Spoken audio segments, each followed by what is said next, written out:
Quoi fait YouTube? Alors là, ça fait 3-4 fois que je recommence la vidéo. S'en fout. On va rentrer direct dans le sujet. Pour pas trop m'éloigner de ce que je dois dire. Euh, En fait, je vais te faire partager un peu ma façon euh, ou la manière dont j'apprends la guitare. Et plus particulièrement, plus généralement, la musique en fait. Euh, donc j'ai fait une vidéo là, il y a pas longtemps, il y a quoi, 2-3 jours, sur le fait que je te faisais partager une méthode pour apprendre les gammes, on va dire, de manière plus attrayante. Parce que c'est vrai que c'est quand même chiant d'apprendre les gammes, vu que c'est de la répétition. Euh, et du coup, je t'ai dit, ouais, bah, je connaissais la pentatonique. En fait, la seule gamme que je connaissais, c'était la pentatonique. Donc, je te montre vite fait à quoi ça ressemble la pentatonique. Ça fait ça.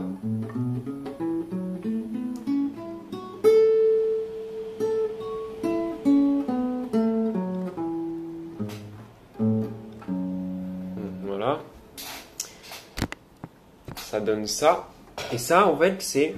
Moi, je ne le savais pas quand j'avais appris ce schéma-là, cette gamme pentatonique. Je pensais que, voilà. Déjà, d'une, je savais pas c'était quelle gamme, si c'était Mi, si c'était Do, si c'était Fa, je savais pas. Je savais juste qu'on pouvait la reproduire à peu près partout sur le manche. Voilà. Et en plus, ce que je ne savais pas, c'est qu'elle fait partie en fait de 5 autres positions de la gamme pentatonique. Et en fait, il y a 5 positions dans la gamme pentatonique selon l'endroit où tu te trouves sur le manche. En fait, par exemple, je te donne un exemple pour la gamme pentatonique de Mi mineur, celle que je suis en train d'apprendre. D'ailleurs, est-ce que... Ouais, non, c'est bon. Celle que je suis en train d'apprendre, c'est... elle commence, par exemple, elle commence en septième case. Tu vois? Donc 1, 2, 3, 4, 5, 6, 7. C'est chiant cette caméra là. Donc ça fait...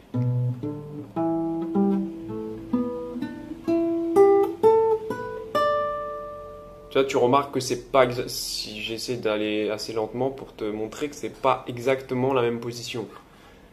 Il y a sur cette corde-ci, sur la deuxième corde et sur la troisième corde, les positions des doigts sont un peu différentes de celles que j'ai jouées au début de la vidéo. Donc ça c'est une deuxième position. Et en fait, là on va dire que celle-là, on va oublier la première que je vous ai montrée. On va reprendre celle-là. Donc à partir de celle-là, en fait, à partir de la septième case avec cette position, eh ben, il en découle 5 autres que moi j'avais trouvé à l'oreille. Tu vois. Donc là je suis à la 7, mais si tu montes un peu, tu t'entends bien que ça sonne avec ça. Tu vois, ça sonne. Et là en fait je commence à la cinquième case. Alors, donc du coup, ça reste quand même cette position-là que je suis en train de faire, ça reste la pentatonique de Mi mineur. Ça fait partie de la pentatonique de Mi mineur.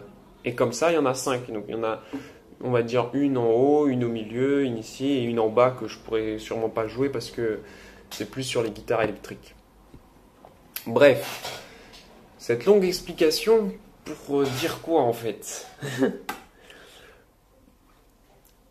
Pour dire déjà une chose que je ne savais pas, c'est que dans la pentatonique, déjà penta pour 5 positions, mais pas que, parce que dans la pentatonique, il y a 5 accords. Donc, penta pour 5, tonique pour 5 tonalités. Donc, et je dis accord à chaque fois, c'est pour ça d'ailleurs aussi que j'ai refait la vidéo, c'est pas accord, c'est 5 notes. Voilà. Il y a 5 notes, il y a... Donc, je sais pas si c'est des accords ou des notes, mais je pense que c'est des notes. Donc il y a, si je prends, voilà, si j'illustre avec avec la pentatonique de mi mineur, avec la première position, on va dire, ça fait mi, donc, pardon, dans l'ordre, ça fait si, sol, non, si, ré, mi, sol, la. Si, ré, mi, sol, la, si, ré, mi, sol, la. Donc, si je dis pas de bêtises, parce que je fais de mémoire, je la connais pas encore bien. Mais en tout cas, il y a ces 5 accords. Si, ré, mi, sol, la. Et ça, c'est toujours la même chose en fait. Donc, si, ré, mi, sol, la. Putain, je dépose la guitare alors que non. Ça m'amène à quoi? Déjà, avec ça, je déduis, juste avec ces 5 accords, que forcément, si, ré, mi, sol, la vont forcément bien sonner entre eux. Ça veut dire, ça peut donner une mélodie, entre guillemets. Regarde, illustrons encore une fois. Ça, je sais que c'est un sol. C'est un accord, c'est l'accord de sol, sol majeur, je crois. Et ça, c'est un la. Me demande pas mineur, je sais pas. Un la. Et ben, si tu t'as pas besoin d'être musicien ou je ne sais quoi pour savoir, pour entendre que ça sonne plutôt bien quand tu associes ces deux accords.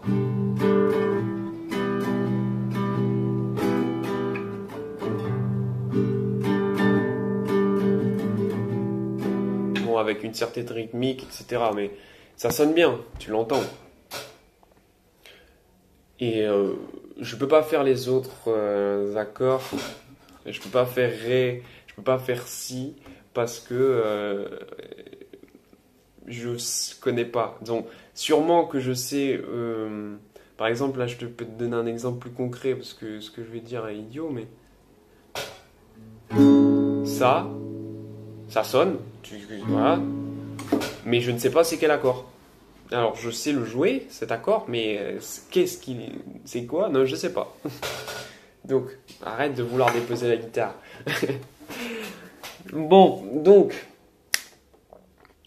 déjà avec la gamme, tu peux déduire 5 accords qui vont forcément sonner entre eux. Ok?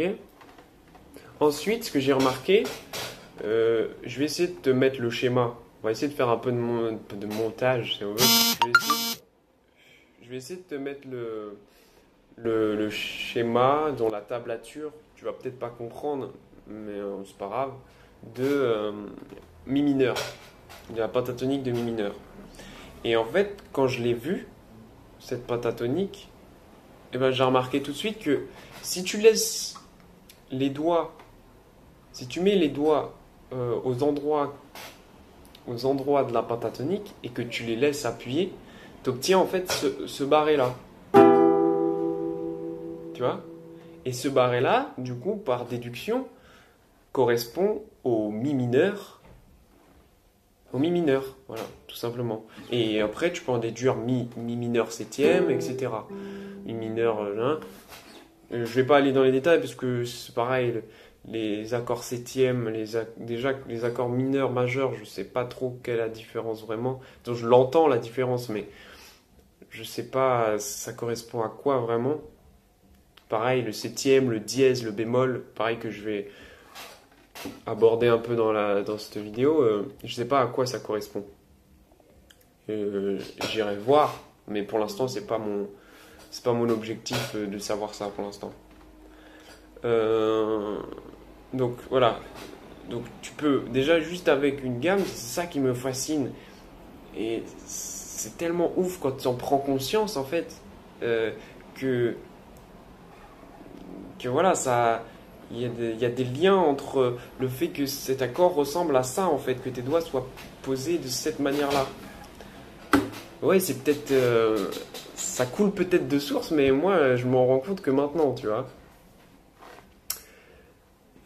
Ensuite, un autre exemple, une autre illustration de l'importance des gammes. Donc, pas vraiment des gammes, mais de ce que tu peux en déduire juste avec des gammes. C'est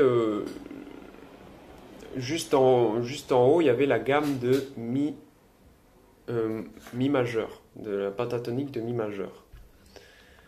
Et en fait, j'ai fait un travail, donc je sais pas comment continuer le truc, mais on va aller comme ça. J'ai un accordeur, ok, pour pouvoir accorder mes cordes. Cet accordeur, tu vois, il a des petites diodes qui réagissent voilà, à la corde. Et chaque diode correspond à chaque note de la guitare. Sauf que, je ne sais pas si tu le sais, mais la guitare, les notes qui correspondent aux cordes de la guitare, c'est-à-dire quand je les fais sonner à vide, elles sont dans le désordre et elles n'y sont pas toutes. Qu'est-ce que j'entends par là? Tu sais, Do, Ré, Mi, Fa, Sol, La, Si, Do. Ok? Et ben, c'est pas dans cet ordre-là. Et il manque le Do et le Fa. Hein, je te montre, il y a Mi, Mi, La, Ré, Si, Sol, Mi. Tu vois bien qu'il manque le Do et le Fa.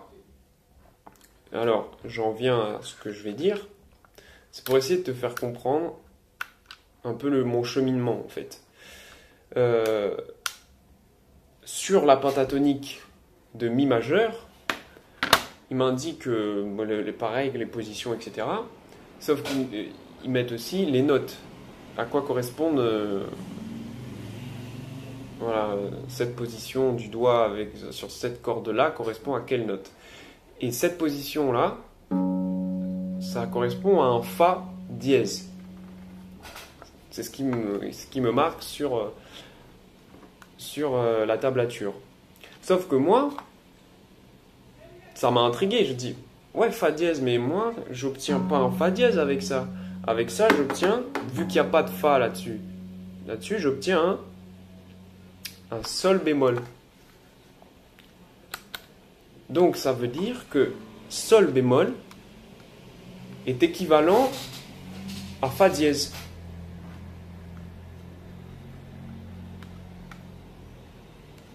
Moi, je ne savais pas qu'il y avait des notes qui pouvaient être égales à d'autres notes. Alors pourquoi? Je ne sais pas. Qu'est-ce que ça peut m'apporter? Je ne sais pas, mais pour l'instant, je fais juste le constat que ça peut, donc, de cette similitude. Voilà. Ensuite, ouais, c'est un peu brouillon, mais c'est pas grave. Tu vois, donc je suis dans ce genre de... C'est ça un peu mon approche actuelle de la musique. Ça veut dire, j'essaie de comprendre pourquoi, comment, pourquoi cette note sonne avec celle-là, etc. Et en fait, j'avais entrepris un peu cette recherche-là, cette compréhension, par un petit truc que je vais te montrer. Si je retrouve. Voilà. En fait, j'avais un peu créé... ouais, j'avais essayé de... Comme je connais pas les notes, comme je t'ai dit, par exemple, si j'appuie sur la première corde à la première case de la guitare, je sais pas c'est quelle note. Je sais que ça sonne avec une note d'une note case, mais je sais pas c'est quelle note. Et je pense que voilà, je me disais qu'il fallait que je sache. Bref, donc là, ici c'est ma légende. En fait, tu vois, j'ai mis pour chaque note, pour chaque corde de la guitare, j'ai mis la note à laquelle elle correspond et une couleur. Et ça, c'est les cordes à vide. Ça veut dire les cordes quand je les fais sonner sans mettre de doigts, tu vois. Quand je fais comme ça. Donc c'est ce que je t'ai dit tout à l'heure, c'est Mi, La, Ré, Si, Sol... non, Mi, La, Ré, Sol, Si, Mi. Donc les 6 cordes. Donc tu vois bien là, pour Mi, j'ai mis rouge. Pour sol, j'ai mis orange. Bon, on s'en fout un peu des couleurs que j'ai mis, c'est pas important. Et ensuite, avec mon accordeur et ma guitare, logique, j'ai fait environ ça jusqu'à la 5e case.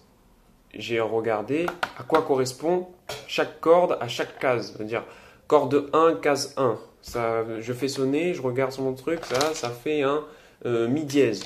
Corde 2, case 1, ça fait quoi? Ça fait un si bémol, etc., etc. Donc c'est ce que j'obtiens ici.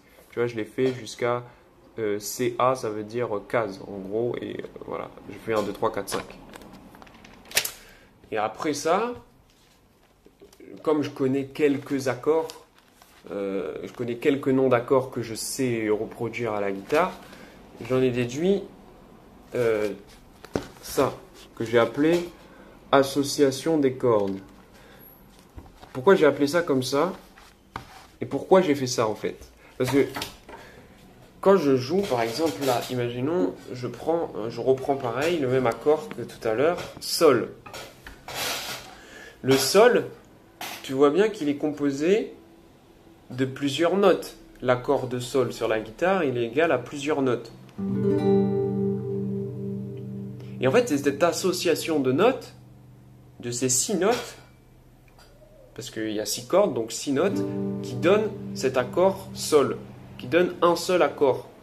Et ouais, je me dis, mais comment c'est possible que 6 notes, donc je voulais savoir c'était quelle association de notes qui donnait un sol. Et ben voilà, donc du coup, je l'ai fait avec ça, j'ai pris mes petites couleurs, j'ai fait les trucs. Donc ici, donc là c'est en anglais en fait, non, ça je crois. Le A c'est La, le C c'est Do, etc. Le G c'est Sol. Voilà. Et du coup, j'obtiens orange. Donc, je vais te lire les couleurs, la combinaison de couleurs, puis les notes. Donc j'ai orange, violet, vert, orange, vert, orange. Tu vois, on va essayer de faire à l'envers. Donc c'est ici. Donc orange, c'est sol, si, ré, sol, sol. Sauf que tu remarques un truc, non? Ce que tu remarques, c'est que il n'y a que 3 accords au final. Puisqu'il y a 3 fois sol, 1, 2, 3. 3 petites boules oranges, là, tu les vois. Il y a 2 fois ré, donc il y a ré et il y a si. Donc, en fait, l'accord de sol, c'est ce que j'ai écrit là. L'accord de sol, il est composé que de 3 notes. Sol, si et ré. Voilà. Et ça, à quoi ça me sert? Mais en fait, je ne sais pas encore à quoi ça me sert. Mais en tout cas, là, ce que j'en ai déduit là, et ben le pire, c'est que tu peux le retrouver avec ce que j'ai dit avant. Pourquoi? Parce que je t'ai dit quoi avant? Avant, je t'ai dit que la pentatonique est composée de 5 accords. Dans ces 5 accords, il y a le si, le ré, le mi, le sol et le la. Et là, tu vois bien, l'accord de sol, il est composé quoi? Bizarrement, il est composé du sol, du ré et du si. C'est dans ces 3 accords-là, ils sont dans les 5 accords de la pentatonique de mi. Je sais pas si tu me suis. J'espère que oui. J'espère être clair. Du coup, voilà. Et le fait qu'il y ait autant de liens et tout, je suis fasciné par cette corrélation voilà, l'association de notes égale un accord et ces notes, elles sonnent bien ensemble parce que la patate. Tu vois ce que je veux dire? Tu peux faire des liens partout. Et je pense que le fait de comprendre ça, après, ça peut te permettre, par exemple, dans l'improvisation, dans ce genre de choses, de créer des mélodies, de créer voilà, une suite d'accords plus facilement, je pense. Après, pour l'instant, je suis pas encore dans le concret, je suis encore dans l'abstrait, dans la théorie, c'est que théorique, on va dire. Même si ça vient de la pratique, parce que ma théorie, je l'ai basée sur une pratique. Bref, voilà, donc je t'ai un peu montré ce que j'avais fait. Après, oui, pareil, j'ai fait, je sais pas si c'est vraiment pertinent de me parler de ça, mais j'ai fait une déclinaison de sol, en fait. En fait, je voulais savoir, c'est toujours pareil, c'est dans ma compréhension. Je sais pas ce que ça veut dire dièse, je sais pas ce que ça veut dire mineur, je sais pas ce que ça veut dire, tu vois, toutes ces petites annotations là. Donc j'ai pris sol et j'ai fait tous les sols qui existent, donc, entre guillemets. Donc il y a le sol dièse mineur, etc., etc. Et j'ai voulu voir quelle était la différence dans l'association d'accords. C'était quoi qui faisait que, hop, sol mineur, et ben, il devenait sol. Tu me comprends? Voilà. On va illustrer toujours pareil. On va prendre lequel? Par exemple, entre voilà, déclinaison de sol. Entre sol, que je viens de te montrer tout à l'heure, donc qui est l'association de trois accords, sol, si, ré, et ben c'est quoi la différence avec sol dièse? Et ben en fait, il n'y a pas vraiment de différence dans l'association des accords, mais c'est dans l'ordre d'association. En fait, c'est par rapport au si. Le si n'est pas placé au même endroit. Donc, ouais, il y a plusieurs, en fait, c'est pas que le si. La plupart des notes ne sont pas agencées de la même manière. Et ça donne, c'est les mêmes notes, mais pas agencées de la même façon. Ce qui donne le sol dièse. Mais ça, tu peux pas le savoir si tu le fais pas, parce que, regarde, ça c'est sol, ça c'est le sol, donc regarde la position de mes mains, de mes doigts, ça c'est sol, et si je me trompe pas, attends, voilà, ça c'est sol, et ça c'est sol dièse. Déjà la différence est, ça c'est sol dièse. Et la seule différence, en tout cas dans l'association des notes, c'est l'agencement, l'ordre dans lequel elles sont associées. C'est tellement fou. Bon, après, il y a deux, trois soucis. J'ai rencontré deux, trois erreurs dans ce travail. Moi, je s'en fous, mais voilà, ça marche pas à tous les coups en fait. Au début, je pensais qu'il allait y avoir partout que trois accords. C'est à peu près vrai, sauf dans certains cas en fait. Il y a beaucoup de cas où c'est que l'association. Au final, tu peux réduire les six cordes à seulement. Je dis accord à chaque fois, note. Tu peux réduire l'association des six notes en trois notes en fait qui forment l'accord que tu veux jouer. Voilà. Et tout ça pour dire quoi en fait? Tout ça pour dire quoi? Tout ça pour dire que déjà, premièrement, si tu veux apprendre la musique, un instrument tel qu'il soit, je comprends enfin pourquoi on me disait apprends tes gammes. Et on m'a jamais expliqué pourquoi. On me disait apprends tes gammes, apprends tes gammes. Donc à chaque fois que je connaissais un musicien ou quoi, il me disait ouais, c'est important les gammes. Mais il m'expliquait pas pourquoi c'est important les gammes. Donc maintenant je comprends pourquoi c'est important. Parce qu'en fait les gammes, juste avec les gammes, tu peux quasi tout faire en fait. Là je suis en train de m'en rendre compte, tu peux quasiment tout faire. J'en ai fait de la gamme, tu peux en déduire une note, tu peux même déduire quasiment toutes les variantes de la note, c'est-à-dire septième, dièse, tout ça.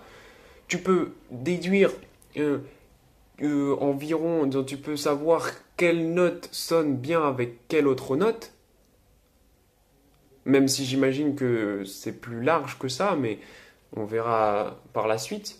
J'en suis qu'au début de cette réflexion. Et ensuite, qu'est-ce que je veux dire? J'étais en train de penser à autre chose, mais bon. Euh, oui, ensuite, comment dire, ça te permet aussi d'improviser, tu vois, de créer des mélodies. En fait, tu peux tout faire. Pour l'instant, moi, je vois pas qu'est-ce que tu ne peux pas faire en connaissant les gammes. Parce qu'en plus, tu apprends tout ton manche, tu apprends tout. C'est dingue. C'est une dinguerie. Bref, ça, c'était la première chose que je voulais dire un peu en conclusion de toute cette réflexion. Deuxième chose, c'est essaie d'apprendre en comprenant ce que tu apprends. Je sais, ça coule de source. À la base, ça devrait couler de source. Et pourquoi je pense que ça coule pas de source, je pense que c'est lié à l'école. Parce qu'on t'a toujours enseigné une manière d'apprendre qui n'est que de la mémorisation. On te disait de mémoriser. On te disait, déjà, on te notait pas sur ta capacité à avoir compris, par exemple, une formule ou à avoir compris. Non, par exemple, on t'interroge tout ça, on te questionne que sur ta faculté à mémoriser. Alors, c'est important de mémoriser. C'est important de mémoriser des bases. Mais au-delà après avoir mémorisé ces bases, ce qui est important pour moi, je pense, c'est comprendre. Et en comprenant, tu vas forcément, vu que c'est clair dans ta tête, tu vas forcément plus facilement mémoriser que en apprenant bêtement, gna gna gna. Tu vois, par exemple, pour donner un exemple concret, les tables de multiplication. À la base, c'est une base. C'est quelque chose qui te permettra par la suite d'aborder d'autres trucs un peu plus complexes. Ok? Mais au final, est-ce que tu es vraiment obligé d'apprendre ça par cœur? Moi, je pense pas. 1 fois 1, 1. 2 fois 2, 4. Tu vois? En plus, je passe d'une table à l'autre, mais tu vois, je pense pas que tu es obligé d'apprendre ça par cœur. C'est tel un robot là. Parce que tu peux expliquer pourquoi 2 fois 2 c'est égal à 4 à un enfant. Tu peux lui dire. Il comprend. Parce qu'il a déjà, pour apprendre la multiplication, la base des bases, c'est l'addition. Mais ça, il l'a compris, l'addition. Ça, plus ça. Si tu prends un truc plus un autre truc, ben, tu as 2 trucs. Bon, voilà, c'est pas très compliqué à comprendre. Et ben, c'est pareil pour la multiplication. Je pense que tu peux l'expliquer, trouver des moyens d'expliquer pour lui faire comprendre. Et ça va d'autant plus lui servir pour mémoriser. Et tout ça, c'est pareil, je m'égare, mais tout ça pour dire quoi? Tout ça pour dire qu'en fait, l'école t'a tellement formaté à une méthode d'apprentissage qui n'est que de la mémorisation. Quand j'avais appris la guitare, qu'est-ce que j'ai fait? J'ai fait une méthode scolaire en fait. J'ai mémorisé des accords. Voilà. Sans chercher à comprendre pourquoi cet accord il sonne avec celui-là. Tout le processus que je suis en train de faire en un an. Alors je dis pas qu'il faut apprendre de cette manière, mais moi je pense que c'est la meilleure manière d'apprendre. Voilà. Et c'est à peu près tout ce que je voulais dire. Hein. Je pense pas avoir oublié des choses. C'était ça en fait. C'était pour dire que c'est ça le plus néfaste. C'était pour en venir aussi à cet aspect, c'est l'apprentissage et le plus clair de ton temps quand tu es enfant où tu apprends, c'est à l'école. Sauf qu'en fait, on te montre une méthode d'apprentissage, on t'inculque une méthode d'apprentissage qui est mauvaise, qui pour moi n'est pas efficace. Et au-delà de ne pas être efficace, elle est efficace mais pas efficiente. Voilà. Et en plus, souvent, elle te dégoûte. C'est ça le pire, c'est que ça te dégoûte de l'apprentissage. Pourquoi Putain, la vidéo fait 30 minutes, c'est pas grave. Elle te dégoûte de l'apprentissage dans le sens où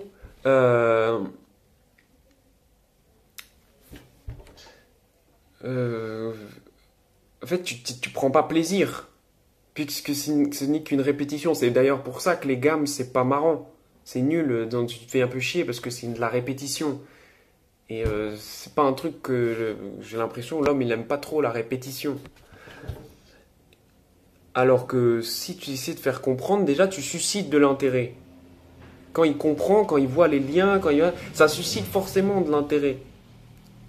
Se rendre compte que tu comprends quelque chose, je sais pas, en tout cas, ça provoque un sentiment. T'es pas las, tu vois. Ça crée de l'engouement, moi, je trouve, en tout cas pour moi. Et en plus, un enfant qui est de base curieux, normalement, ça devrait plutôt bien marcher. Voilà. Et ben, un exemple tout con, je me rappelle là, mon prof de physique-chimie, qu'est-ce qu'il me disait? Il me disait, et d'ailleurs c'est pour ça qu'à un certain moment je détestais cette matière, qui est pourtant qui est complète et pas, et certes elle est complexe, mais elle reste intéressante, même très intéressante, et elle explique pas mal de choses d'ailleurs.